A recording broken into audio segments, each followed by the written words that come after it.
আসসালামু আলাইকুম রহমতুল্লাহি বারকাত। প্রিয় কাছের মানুষজন, আশা করি সবাই ভালো আছেন। আলহামদুলিল্লাহ, আমিও ভালো আছি।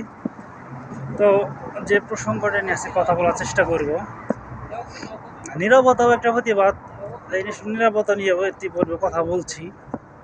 আসলে নীরবতা যে এক ধরনের প্রতিবাদ, এটা সবার বুঝে আসে না বা বুঝতে চায়ও না।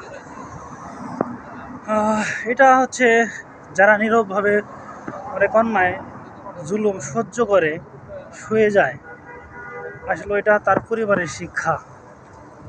এটা তার পরিবার থেকে শিক্ষা যে নীরব থাকতে হয় যে কোনো পরিবেশে।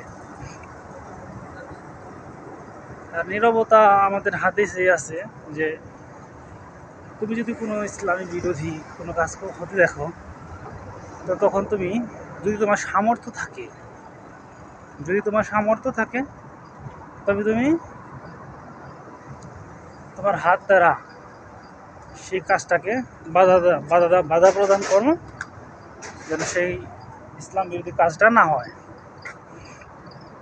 আর হাত দ্বারা যদি বাধা দিতে গিয়ে কোনো সমস্যার সম্মুখীন হতে হয়, এটা যদি সন্দেহ হয় আপনার, তো তখন হাত দ্বারা প্রতিহত বা বাধা প্রদান করা থেকে বিরত থেকে মুখে বলে বুঝাতে হবে যে এটা মন্দ কাজ, এটা থেকে বিরত থাকতে হবে, এটা করা যাবে না। হ্যাঁ, আর সেটাও যদি সম্ভব না হয় যে মুখে বলতে গেলেও প্রবলেম হয়ে যাবে, সমস্যা হয়ে যাবে, তখনও নীরব থাকা এবং মনে মনে সেই কাজটাকে ঘৃণা করা, যে না, এই কাজটা মানে আল্লাহ তার কাছে দোয়া করা যে আল্লাহ এই কাজটা যেন না হয়। আর ওই কাজটাকে, ওই মন্দ কাজটাকে মন থেকে ঘৃণা করা, এটাই আর কি। এর জন্যই বর্তমানে মানুষ মানুষকে মূল্যায়ন করে না, সম্মান করে না। বড়দের সম্মান করে না, ছোটদের স্নেহ করে না। আপনি সিনিয়র পার্সন, আপনার বয়স ওর বাবার সমান অথবা দাদার সমান, অথচ আপনার সামনে সিগারেট, আপনাকে চিনে না বিধায় আপনার সামনে দুটা সিগারেট টান মারে চলে গেল, ধোঁয়া আপনার মুখের উপর দিয়ে উঠতেছে।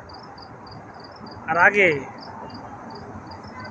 মনে হয় যে যদিও কেউ সিগারেট খাইতো, আশেপাশে আরো 50 বার করে দেখে নিত যে কোনো মুরব্বী আছে কিনা, যে দেখলে কি মনে করে, অনেকবার ভাবতো।